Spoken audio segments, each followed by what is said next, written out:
What? What? What? Are we ready? Let's do it. Let's do it.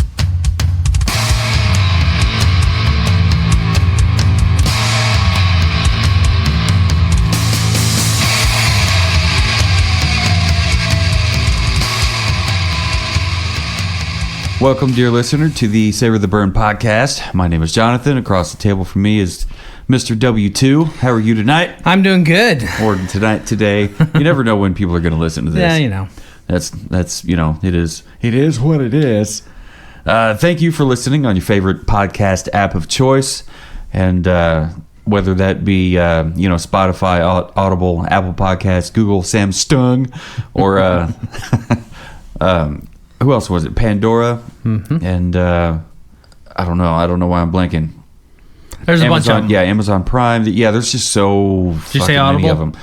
Audible, yeah, I think that was the second one I said, and YouTube. Thank you for definitely checking us out on YouTube, and keep an eye out. We may be giving away something else here pretty soon on as a thank you for following us on YouTube. We have something pretty special tonight. Something I don't think we've ever seen in here. I don't think we've had anything in a wooden box before. We've had them in cardboard boxes. We've had them in bags. We've had them a bottle that's bagged in a cardboard box, like the Blantons. But this whole nother level. This is a whole different game. Yeah. I mean, yeah. Yeah, when you first brought that home, and I came over and I saw it, I was like, holy shit, this looks like he spent a lot of money on this thing. Mm-hmm. And I don't remember how much you told me you spent on it. I don't even remember if you did tell me how much you spent on it. But I think it was about $90. $90? Mm-hmm. Okay. To me, it looks like they would want more than $90 for it. I've only seen it one other time for that, and I've told the story, I think, early on, but I was up at Stanley Station, and I already had something else that I was on a mission. I had something else in my hand. Mm-hmm. They had one of these on the shelf, and it had actually been in there. There's been a couple things that I've done this to, but this is one of them. This particular time, there was a Booker's. Have we said what this is? We have not. What is this? What are we talking about? We're getting ready to break into Booker's. This is the Booker's Apprentice Series, 2023 Batch 2. Batch 2. And we'll get into that. I didn't know they had different series. Yeah, apparently they do four batches a year. Okay. It's pretty cool. As I've kind of dug in and learned a little bit more about Booker's, I learned each batch they give it a title, and they actually do a full story behind it. Huh. It's pretty that was that little story card you brought out a second ago. Okay. But anyway, this particular time I was up at Stanley Station, and they had this on the shelf, and it had been there a couple times, a few days apart from each other, sitting there. I was like, man, I really want that. But I at the time, I was in there for something else, and then when I actually went in there and was like, okay, I am doing it. I don't care. I'm going to pick it up too. Yeah, It wasn't there. It wasn't there. Booker's is just hard to find.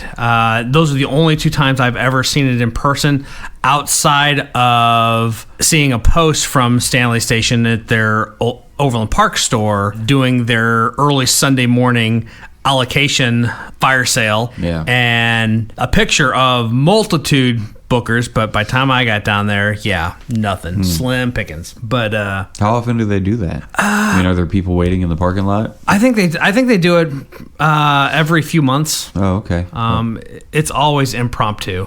I haven't seen them do it for a while, so I think it's been a little while since they've done it. But those who are not familiar with Booker's is a Jim Beam product. Mm-hmm. It is distilled at Jim Beam. This is kind of one of their higher end, and this isn't just a bottle of bourbon. This, like Jonathan was alluding to earlier, this comes in a wooden box. I mean, it's with a glass face on it. Yeah, window, whatever. Each side is kind of branded with the name down the sides of it. There's a cool picture of a guy with a walking cane and a rocking chair on the back side of it. I am assuming by the signature above that is Booker No. I'm assuming N-O-E would be pronounced No, right? Booker No is the founder. He's also, I was just reading before you got here, Booker No was the cousin to Carl Beam. Oh, wow. And that would be of the Jim Beam family. And so anyway, yeah, before I jump into that, the Booker series, what's really fascinating to me as I've kind of dug in and learned a little bit about that, each year they have 4 releases, 4 batches that they do, and they all give it a title. Each version of it, I'm going to pull this bottle out of here. Actually, I'm looking at the bottle, so I'm going to give you this card. All right. But each release of it, they put a special label on there that has the date and the title and all that. And this is the second batch of 2023. So this would have been late spring of this year. And this is entitled the Apprentice Batch. And this one, according to the website, says that this batch is to commemorate Booker No, and in his early years before he was the master distiller that he became, when he was figuring things out. He apprenticed under Carl Beam, and at some point they bought a distillery, and Carl Beam worked with him to get it up and running, and that became the Booker No Distillery. And what's really interesting to me is, so many bourbons are and distilleries are very secretive. If you're lucky, they'll tell you rough approximations of what the mash bill is, type of thing. And this one, I get it. And this one doesn't necessarily give mash bill or anything like that. But what I found just interesting is this particular one, it has the entire barrels that were aged in 6 different warehouses. The breakdown of barrel storage of Booker's Apprentice Batch is as follow. So each batch, if you go out on their website, they actually list out the percentages of barrels and where in the different warehouses they came from. So like, for instance, this particular one, 7% is from the 7th floor of 9-story warehouse H. 9% is from the 4th floor of 7-story warehouse W. 11% from the 4th floor of 7-story warehouse 1, and on and on. I think that's kind of cool. Definitely. I mean, you're getting basically you're not getting the ingredients of what's in the barrel, but you're getting an idea of that blending process. And I think that's really cool because, we've talked about, unless it says single barrel, everything is a blend of some in some capacity. Yeah. They distill it all in one batch, they barrel it up, and then they store it somewhere. Yeah. It sounds like they store barrels in different locations. Yep.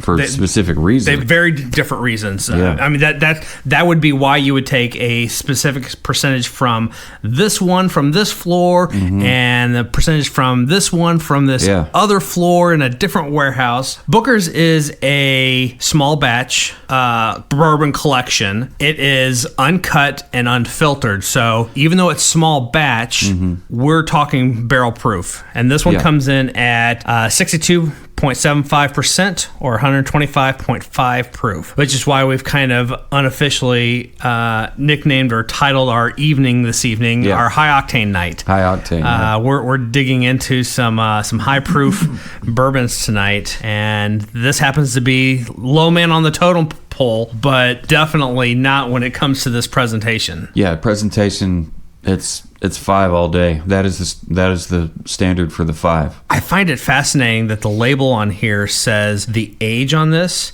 is 7 years, 1 month, and 2 days. Wow. How specific is that?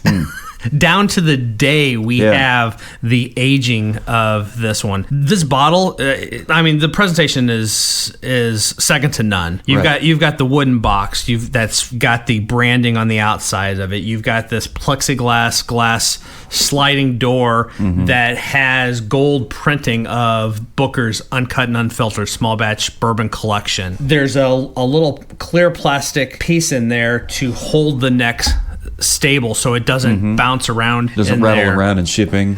And then you get to the bottle, a cradle. You've got a really cool old school looking Booker's label that looks like old parchment paper and old ink. You've got the label that looks like a ticket of some sort that's kind of very deliberately cocked to the side over there, torn edge on there, so it looks like it was just kind of torn, put on there. It's got the Booker Note signature on there. And then you get up to the top of it, there is some kind of a ribbon and medallion around the neck, but we haven't gotten that far yet because the entire thing is dipped in black wax. Yeah, the whole damn thing. And I would be shocked and surprised if this was anything but a beautiful cork topper underneath this wax. Natural cork. Yeah. And the topper on there. Yeah, we have no idea what that's even going to look like, but you'll be able to see what it looks like because we will be taking pictures of it. Yeah, we'll have them all over our Instagram. We might as well do that now, all over our social medias, Instagram, Twitter, Facebook. You'll probably see it YouTube and TikTok for sure. Shall we break open this beautiful bottle? I say let's do it. You've been waiting for ever and a half. That was pop that thing open. Mid-July. I did my trip to Vegas where I found this. Not only is the wax way cooler than just a plastic shrink wrap, and also from a preservation standpoint, it's sealing everything. But that was so easy to. It had this little strip on there that you just basically just pull it, and it's way easier to get off than the shrink wrap cellophane. Sometimes with Maker's Mark, right? They've got red wax, but sometimes that wax is a nightmare to get off. Like even with that little pull tab, it just doesn't want to cooperate. Anything come out of that wax cap? One solid piece. So it's a solid black stopper, composite cork. It is composite. All right. I mean, I don't mean this to sound like it's going to sound, but it is Jim Beam. At least you didn't come with a screw off cap. It wasn't a plastic screw off. It's composite though. I don't even consider this Jim Beam. That is a plastic. Fucking hell. Jim Beam strikes again. It is. It's not a screw off lid, but it's a plastic cap with a composite topper on there. Not to rip on Jim Beam, but like they're known for their simple. Who knows on that? All right. There's like lots of vanilla on there. And maybe some oak.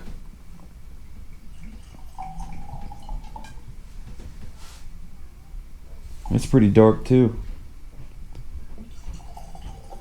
Like a dark honey or an amber. I just call it straight amber. What would you call it? Yeah. That's beautiful just sitting in that glass. Yeah, it is. In that tulip glass. Huh.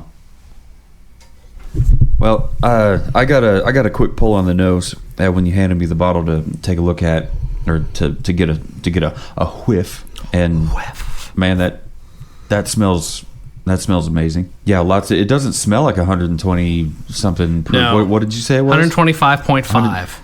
It doesn't like usually a higher proof, even 100 proof, like even 90 proof sometimes, like they hit the nose and it wants to rip your nostril hairs out. And once again, this is aged 7 years, 1 month, 2 days. Not 3 days, not 1 day, 2 days. I mean, the color. The color alone is beautiful. Maybe that's why they're so specific. This is not just a 7-year color. This is 7 years, 1 month, 2 days worth of color. Because I mean, it's just so dark. It's just a great color. It's not dark like it's not black. It's not dark as dirt. Yeah. I guess dirt's different. But it's a what deep part of the country amber. you are. Yeah, I call that a deep amber, dark amber, deep amber. Something. And the smell, I mean, there's citrus, there's a lot of oak. Yeah, there's oak, caramel, vanilla. It's got sweet in there, like maybe burnt sugar. Toasted. Is toasted sugar with it? Toasted. Maybe some nuts. I'm not picking up on the nuts. You want to sniff a lot more nuts than I do. I walked into that one. Wayne Nut Sniffer Wilkes. The tasting notes say medium amber color from 7 years aging in white oak barrels. Yeah, there you go. I wish I had a char level on this. Yeah, that video that we shared. That was so cool. Speaking of char levels, the guy said the barrel cooper, a cooper is a guy that makes the barrels, for those that don't know. That's what they call them, the barrel makers. They call them coopers. So anyway, part of the process is charring or burning the inside of the barrel. And that does different things. It makes the wood, the flavors within the woods more readily available to go into the spirit. And so what he said, which kind of surprised me, was a lower char level gives you more flavor. Like he said, a char level 3. Like he chars his standard to a 3. I think is what he said. I'd have to go back and watch, but I thought it would have been a 5 for sure. Yeah, maybe that's also why a toasted barrel, which is a very low, that's no char, essentially. A toasted barrel finish adds an additional layer of flavors to it. Yeah, I would think a toasted barrel is something that they get really hot, like 400 degrees or whatever it is hot, right before the flash point to where it kicks onto fire. But yeah, they char it to 3. I don't know what do they does it say what they char this to? It does no, not. You just said that. That smells amazing. I'm ready to get some of this on the palate. Whoa. There's that heat, that proof heat. The heat is almost on the finish. It's not a spice heat like the like you'd find on a rye. This is definitely proof. This is definitely alcohol content. That's a Kentucky neck hug. But holy shit balls, this tastes like liquid candy. Yeah, it's like some kind of fruity, savory carnival going on here. I didn't know Jim Beam could ever do anything like this. On the smell, I thought, well, it smells kind of like that Jim Beam Black. This is not Jim Beam Black. It's definitely not Jim Beam Black. Jim Beam Black is, that's more like, I don't know, it'd be like the watered down version of this, but not even the Diet Coke version. This is amazing. The notes on this say, after the first sip, you'll find the long finish doesn't overpower the warm taste. It does have a warm taste. Yeah. A taste, what do we got here? That oak is there. Lots of vanilla. Lots of caramel, maybe some custard, and yeah, I think there's definitely some like toasted pralines or some kind of a nut, not to be confused with these nuts. These nuts. I'm just kind of stuck trying to figure out what this tastes like. I mean, yeah, it tastes like whiskey. It tastes like bourbon. But it tastes like. That's really good. I like this a lot. It's so good. So good. Yeah, on the nose, you don't pick up on that 120 something or other proof, but when it comes to the palate, yeah. Definitely, it gets you, and it carries that heat, that bite, or whatever. It's got you all the way to the finish. But once it lets go, that it's a lingering sweetness of like salted caramel. Yeah. Sweetness. There's a little bit of a saltiness to it. So good. Now that I've had a couple pulls off of it, going back to it, I can definitely get a little bit of that alcohol on the nose. Yeah. Which just reminds us of that 125.5 proof. Yeah, I'm pretty stunned. Like when you first showed me the bottle, or in the box, the whole thing, I was like, man, that's amazing. That looks expensive. And then you said something to the effect of, yeah, it's made by Jim Beam. And I thought, well, I mean, and I love Jim Beam, right? Anybody that's listened to this podcast for any length of time knows that, I'm a fan. I love me some Jim Beam. But what I don't expect from Jim Beam is like high quality stuff. It's not top shelf whiskey. It's not top shelf bourbon. It was never meant to be. That said, this is some top shelf shit. It's got citrus. It's got, like you said, toasted walnut maybe. It's got the sweetness of vanilla and maybe some kind of warm spices. It's got. I already said caramel? Did I just say caramel? I know I said it a little bit ago, but this is. That's worth saying again. There's definitely some baking spice in there. Now that you've said that. Baking spice. So I just looked up when I was out in Vegas this last summer. Nutmeg. We went into definitely nutmeg. We went into a liquor store out there, just kind of looking to see if we could find anything, and they had a whole bunch of things that I wanted, but I was trying to be good because I knew that it had to fit in a suitcase to make it back home. But I saw the Bookers, and my boss and I, we both are. He's had Bookers. I had not had Bookers yet, but it was on my list to find, and they had 2 of these on the shelf, and he grabbed one, and I'm like, well, shit, I'm grabbing the other one. And I think I paid like $90 for it. I'm looking online right now. This exact one, the 2023 batch 2, the Apprentice batch, $299.99. $218.99. Wow. So $126. It's a little better. $175. So second market strikes again on this. Booker's is hard to find, and most of the time you're going to pay quite a bit more than MSRP. You pointed something out to me that I hadn't really realized. I hadn't done any of the online research for it, but it doesn't appear that Booker's has any social presence. None. Yeah. I found their website, which there is a lot of great information on their website. You can go and look. You pick. There's a drop down, so you pick the year, and then as you scroll through there, they go in descending order. So it's 4, 3, 2, 1, because your fourth is going to be fourth quarter, fourth batch of the year, on down there. So scrolled on down, I found 02, The Apprentice. And the label, it makes it great too, because as you're reading through there, I was able to basically just scroll till I found the right picture. The little label on there has a little picture that goes with The Apprentice. It's a little hand drawing of a guy looking at the stills, and that, and so that's what kind of led me to read a little bit more, and it's really cool. There is actually a story that inspires the label art and the title and what's all behind that. And like I said, I'm going to read a little bit of this. Yeah, do so. It says, the second release of the Booker's Bourbon 2023 collection is Booker's Batch 2023-02, Apprentice Batch. This batch pays homage to the early days of my dad, Booker No's career, far before he was the sixth-generation master distiller, when he first learned the art of making bourbon under the guidance of his cousin, Carl Beam. Hence, Jim Beam. Mm-hmm.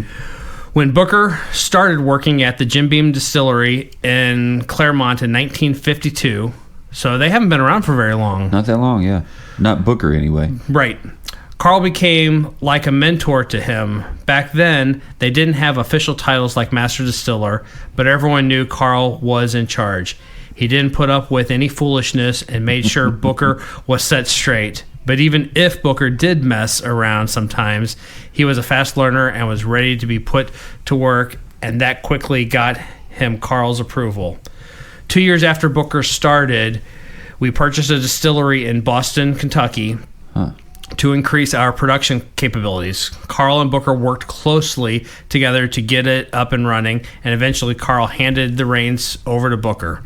This is where he was able to experiment and master the bourbon making process. And later on, the location was renamed the Booker No Distillery. All right.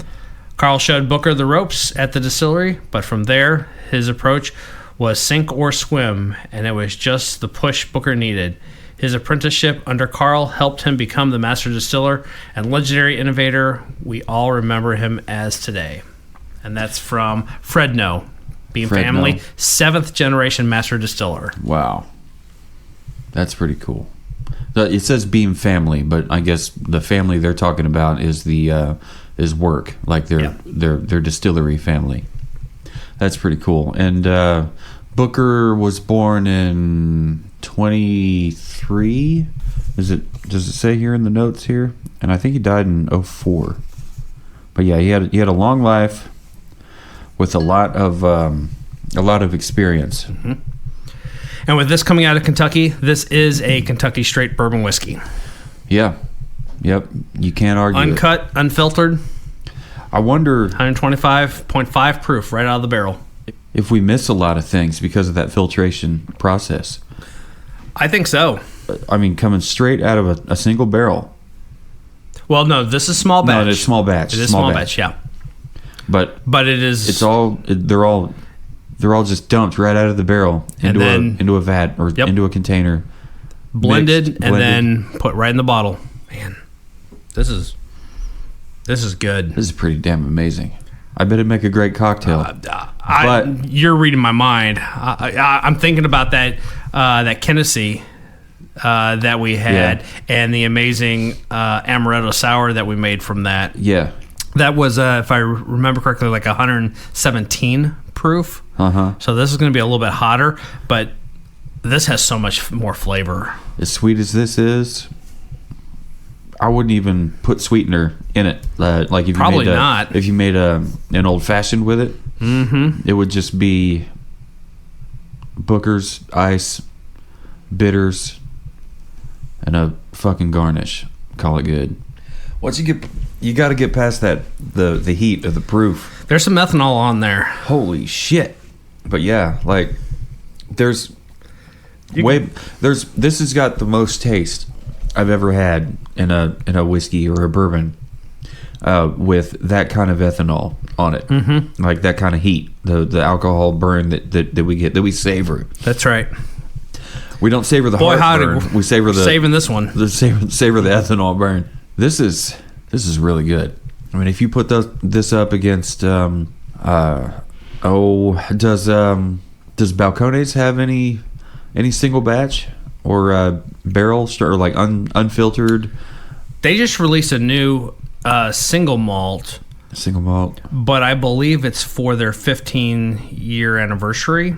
So it might be.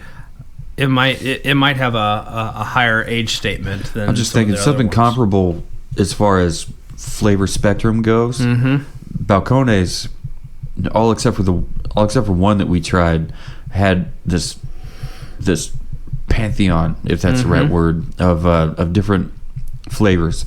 Just like this, I'd like to do not a side by side to compare, but just to enjoy next to each other at some point. Homework. I don't have to drink all your whiskey. Research and development. And the oakiness hits you on the palate. You said somewhere on the notes that there was oak. Yeah, oak forward on the nose. Yep. Flavor. It doesn't say. It doesn't say it here, but I think that oak nose right on through. Yeah. To at least palate, maybe even a little bit on the finish. Yeah, and it's not a bad thing at all. No, it's not overpowering. We've had some that have had a very, very overbearing, woody flavor to it. A lot of the tannins and whatnot. This just marries well with all the flavors. Before I get too much farther down into this, I'm going to put a little water on it. Oh my goodness! Thank you so much. What do we have here? Those are pretty. Pinwheels. What are they? Cinnamon pinwheels? Just had to come up with another dessert from last week's puff pastries. Oh, those were amazing. Thank you, baby. All of a sudden turned into another fucking photo op. Yeah, you better get a couple drops of water on that. That opens it up a little bit more. That's what I got. I'll do one drop with the amount of whiskey bourbon, whatever that I have left here. Feck. Even on the nose, that sounds different. Smells different. I thought so too. I thought maybe I was just kind of imagining it, but yeah, I thought the nose changed it a little too. I was worried that because I think like 2 or 3 drops went in there, and I've only got like a quarter ounce in here.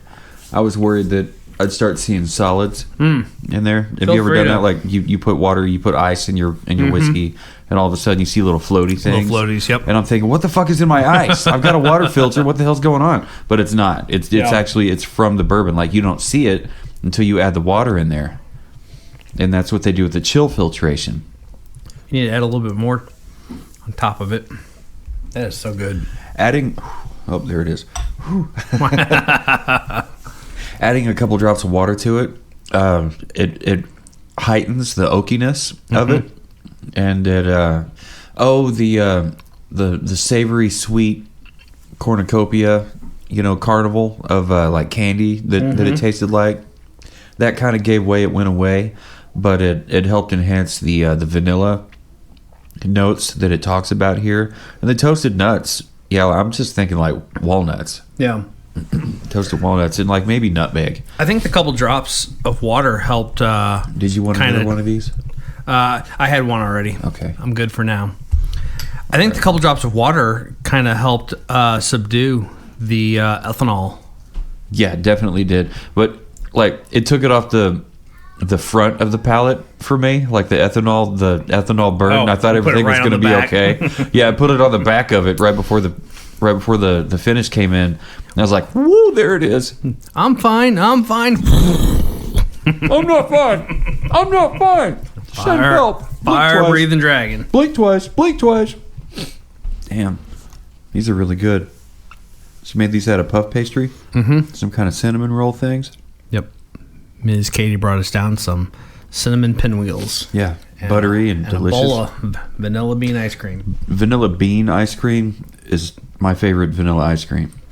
There may be 300 different kinds of vanilla fucking ice cream, but vanilla bean, that's where it's at. Probably my least favorite vanilla. Vanilla bean is your least favorite? No. Oh. Probably my least favorite vanilla would have to be French vanilla. Okay. Yeah, I could see that. Do not like French vanilla. French vanilla to me tastes very... I don't even know how to describe it. It just... Very French. It's yellow and it doesn't... Yeah. I don't know. Vanilla bean is where it's at. Definitely. Holy smokes. Set it off air, say it on air. Air quote. Thank you so much, Miss Katie. Yep. For these cinnamon, what do you call them? Pinwheels? Pinwheels, yep. So good. And what a great pair with a vanilla caramel forward bourbon like this Booker's. I was trying to write some kind of, synopsis or whatever, a summation down here. I'm still working on it. Other than just in general, Booker's being on my list of bourbons to find and try for a while now, and then I find one, and then kind of doing a little bit of homework to prep for tonight led me to realize the stories behind each of their batches has me wanting to hunt for some of the other batches in this 2023 collection. Now, you said there's 4 batches, right? Spring, summer, fall, winter, right? Is the spring batch always called the... No, from year to year, they're different. Change the name? Yeah. Okay. Let me pull that up. I was just asking because, like, every month has its own moon. Yeah. So like, for instance, this year... So I don't know if it'd be the same kind of thing. The 2023-04 batch is called Storyteller Batch. Okay. Which, that's one I would like to find. That one's 127.8 proof. Huh. Batch 3 is Mighty Fine Batch. That one is 126.6 proof. Our 02 Apprentice Batch, which we've already talked about. And then the 01 batch for 2023 is Charlie's Batch. And that one's 126.6. So if I then change that to, let's just change to last year, the 2022 batch. 04 is Pinky's Batch. 03 is Kentucky Tea Batch. I like that name, Kentucky Tea. Uh-huh. The 02 batch is Lumberyard Batch. I'm just going to guess that's got a lot of oak on it. The aroma is deep with hints of vanilla and oak that lead you back to enjoy it several times to explore its depth. And then the 01 batch for 2022 is Ronnie's Batch. So they give it a different title. Each batch is its own unique thing. And I think that's cool because they're telling a story with every batch offering that they're putting out there. Mm-hmm. I'm looking at this 2022-01 batch. It is 124.3 proof. Its age is 6 years, 11 months, and 22 days.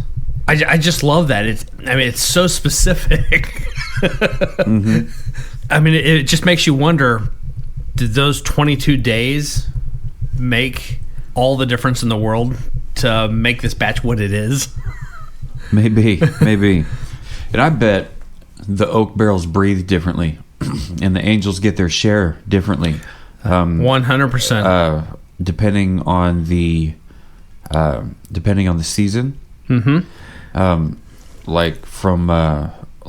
Maybe the day it was batched and barreled, maybe that was in spring, right? And so when they pulled it off the rick and dumped it into to make their blend, it might have been done in summer, so it got more. It got another spring and Yeah. another winter than some of the other batches got. Maybe that affected the flavor. Maybe. So I'm going to correct myself a little bit. The 2023 and the 2022, which is all I had really looked at previously, each of those years had 4 batches each. Which 4 batches, I'm assuming those align with the seasons. I went ahead and bumped all the way back to 2015, which is actually the first year that they released. And the 2015-01 is their first batch. In 2015, they actually put out 6 batches. So, wow. And I haven't stepped through each of the years to see what they're all doing, but obviously they're not bound to just doing 4 a year. I think it probably depends. Maybe they're in a cadence now and 4 makes sense, but at least in 2015 there were 6 of them, and that was their first batch in 2015, and that was a 128.7 proof, aged 7 years, 2 months, and 16 days. So yeah, let me just step through here. So 2015, So it's always a minimum of 7 months. or 7 years. 7 years. Sorry. So yeah, 2015 had 6 batches. 2016 had 6 batches. 17 had 4 batches. 4 batches for 18, 19.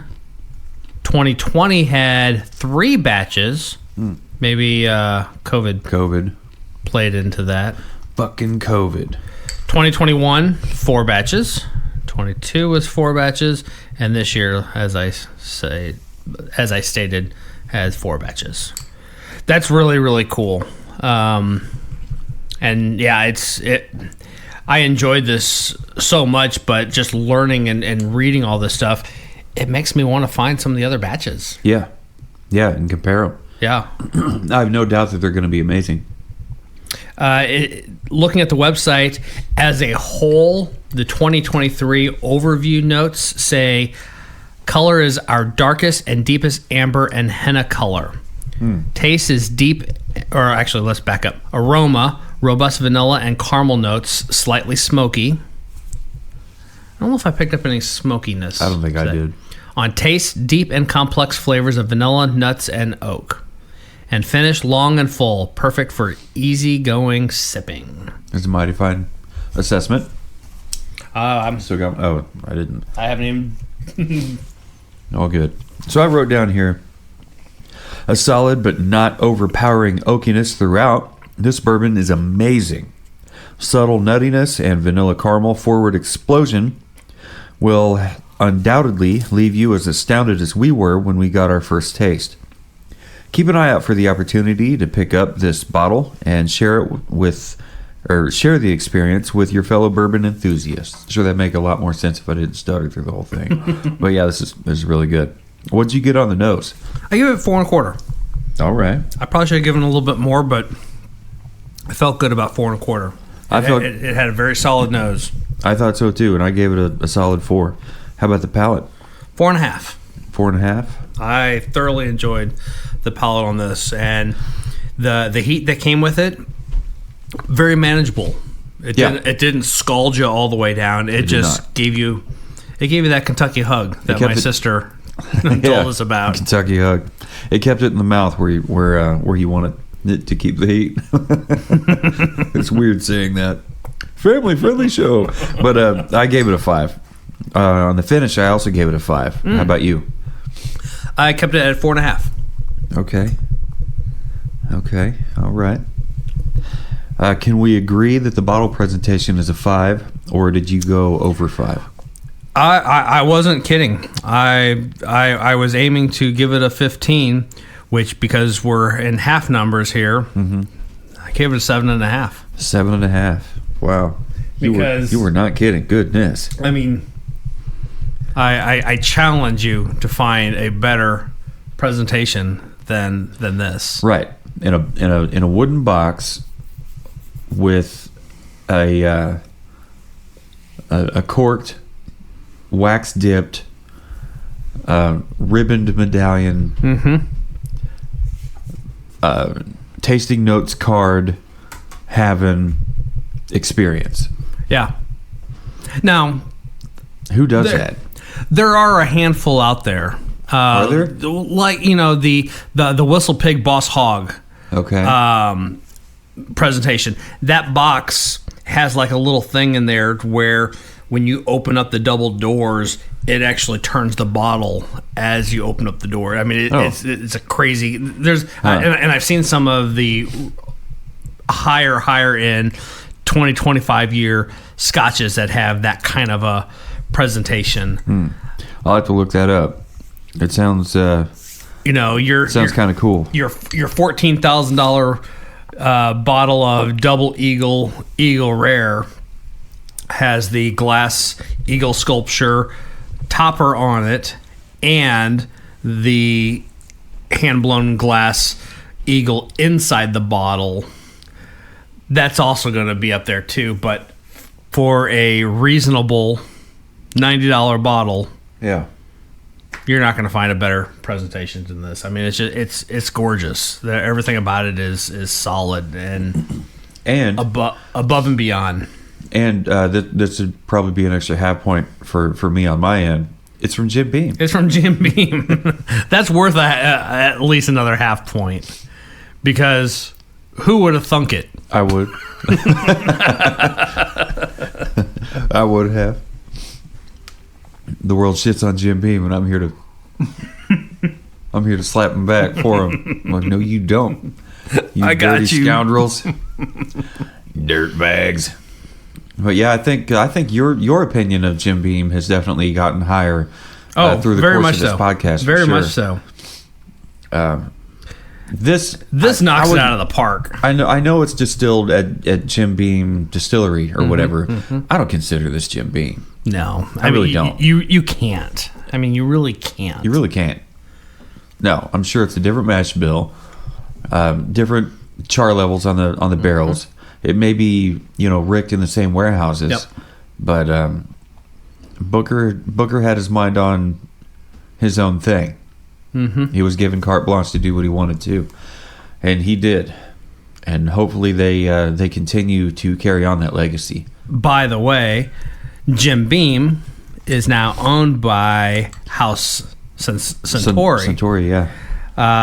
So I was kind of curious as to when that all came about. So April 30th, 2014. That happened in 2014. 2014 announced that Centauri completed the acquisition of all outstanding shares of Beam for $83.50 per share on Wednesday, April 30th, 2014. As a result of the transaction, Beam has today been renamed Beam Centauri Incorporated. Wow. Huh. Clearly, though, Jim Beam is still Jim Beam, doing what they do, and you've got things like Booker's. Just thinking about that now. So 2015 was the first year that Booker's produced their first batch. So that would have been under Beam Centauri Incorporated.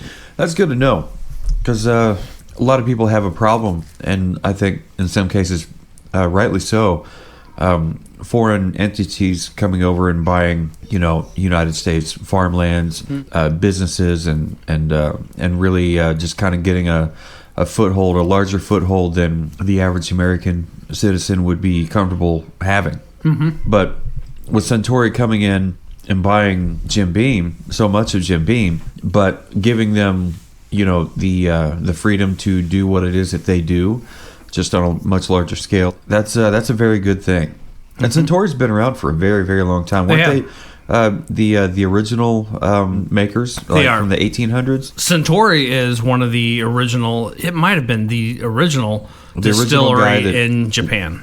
Okay, and the guy that started it learned it from Scotch makers, and then went home. That whole thing. Yeah, that's very cool. So hopefully there's enough respect on both sides of the aisle on that one. And is it the Yamazaki 12 year that John Wick now drinks? That's a Centauri product. Yeah, it's Centauri. Yeah, and there you go. It's been Centauri has been a celebrity endorsed product for 70s, 80s, all the way to today.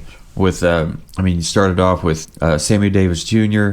And then in the 80s with Bill Murray, 90s, 2000s, teens, 20s. Now we're here. Like, that's all with the, what'd you call it, the Yamazaki? Mm-hmm. Yamazaki 12-year. Yeah, but it's all under the Suntory brand. Very cool. I don't have any complaints. What was your overall? 9.5. All right. What was yours? 10 3/8. 10 3/8. 10.375. So when you were saying your evaluations, I thought, well, why didn't I give this more? Like on the nose, you gave it a 4 1/4. I gave it a 4. I thought, why didn't I give it more? I could have given it more, but I didn't. And the 5, I just thought that was as high as we were going to go. I thought when we know a 5, we're going to see it. Yeah. And we're going to call it a 5 when we see it. I thought, fair enough. there's zero doubt in my mind that that's a 5. Like, nobody. Yeah, that's a 5 all day long. If that's 5, that's the standard, and nobody else is going to touch it.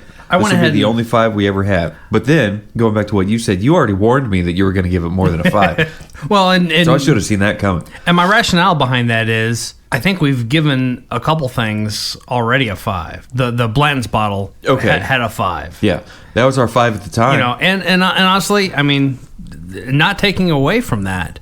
No, absolutely not. However, it comes in a cardboard box. It does. This comes in the wooden box. It comes in a bag. It comes in a cardboard box. So, you know. Yeah. Now that we know what a real 5 looks like, if we had to go back and redo it, we might discount it half a point. Well, you might discount it 3 fucking points. 3.5. Any final thoughts on this Booker's bourbon?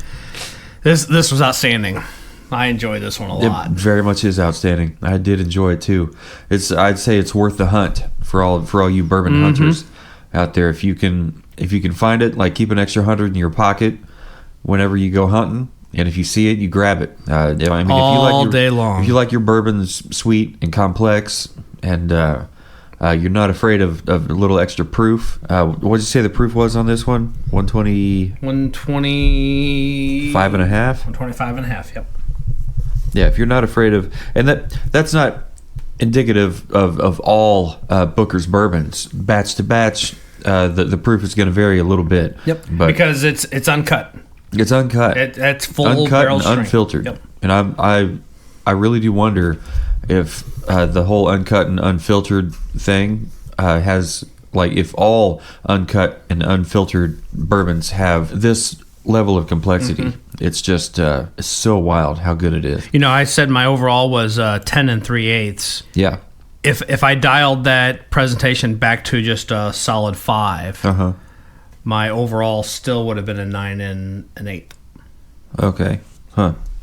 For whatever that's worth. I feel like there's definitely something to the barrel strength, the cask strength, the uncut strength bourbon.